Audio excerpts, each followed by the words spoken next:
E aí, pessoal, vamos dar início então à nossa 25ª videodica falando de regime militar no Brasil.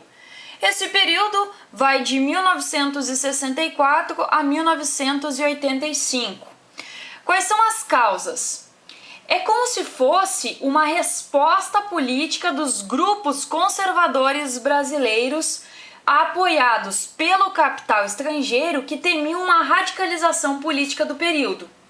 O medo das classes altas e a instabilidade política também foram causas. Neste período, houve um aumento dos movimentos sociais, como greves e movimentos estudantis, que exigiam melhores condições de vida, melhores salários e melhor nível educacional. Em termos de estrutura do regime, o executivo teria amplo poder sobre os demais poderes. Os militares se basearam nos atos institucionais que serviam para manter o controle político da nação. Os meios de comunicação foram censurados e a repressão política realizada abertamente. Dentro do exército havia duas alas distintas: a linha dura, que eram os militares que defendiam o aumento da repressão e da perseguição política, e a linha democrática ou castelista, que propunha um governo de transição e o retorno à democracia assim que possível. Quais são as principais características deste período?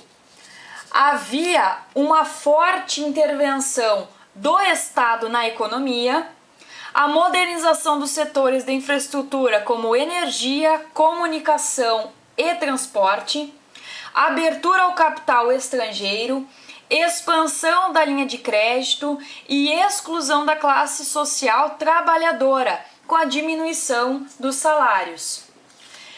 Lembramos que a utilização da violência era frequentemente realizada, e aí a tortura começou logo nas primeiras prisões. Dentre os principais caçados pelo regime militar estão Luiz Carlos Prestes, João Goulart, o Jango, Leonel Brizola, Juscelino Kubitschek, o JK, e Jânio Quadros. No dia 9 de abril de 1964, tivemos o AI-1, o Ato Institucional número 1, tendo como principal característica as eleições indiretas para o primeiro presidente militar.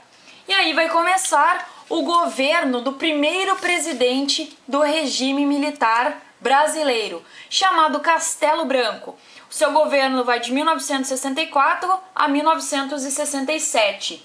Ele pertencia à linha democrática e buscou acabar com a tortura. Mas isso não quer dizer que ele não intensificou as perseguições políticas e cassações, criando mais de 5.000 investigações. Em junho de 1964, foi criado o SNI, o Sistema Nacional de Informação, que era um órgão responsável por espionar e coletar informações dos cidadãos e organizações considerados perigosos para a ordem pública. Em outubro de 1964, tivemos o AI-2, o Ato Institucional número 2, com eleições indiretas para todos os presidentes e seus vices. E o AI-2 também dava o bipartidarismo. O que era isso? Onde os partidos políticos seriam extintos, com a exceção de dois deles, a Arena e o MDB. Por isso, bipartidarismo. O que é importante da gente lembrar da Arena e do MDB? A Arena era a Aliança Renovadora Nacional, que dava apoio ao governo militar, mas não era o governo. E o MDB era o Movimento Democrático Brasileiro, que reunia políticos vindos do antigo PTB e alguns do PSD. Em fevereiro de 1966, foi lançado o AI-3, o Ato Institucional número 3, que estabelecia eleições indiretas, aqui faltou, esqueci de colocar, então, eleições indiretas para governadores e vice-governadores dos estados. Em dezembro de 1966, tivemos o AI-4 para aprovar uma nova Constituição, que seria a sexta Constituição brasileira. Essa Constituição incorporava os atos 1, 2 e 3, sendo baseada na doutrina de segurança nacional. Na área econômica, o que o Castelo Branco vai fazer? Bom, na área econômica ele vai criar o PAEG, que era o Plano de Ação Econômica do governo. Esse plano, o PAEG, tinha como objetivo acabar com a inflação e estabilizar a economia, retomar o crescimento econômico através dos investimentos estrangeiros. E o que esse plano determinou?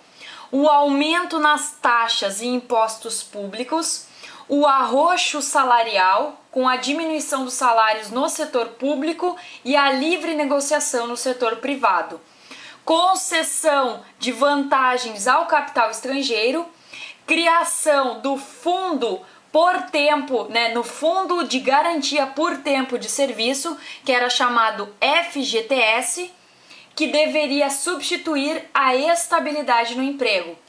A criação do Banco Central, criação da correção monetária, criação do Cruzeiro Novo, que substituiu o antigo Cruzeiro, e a criação do Banco Nacional de Habitação, o BNH.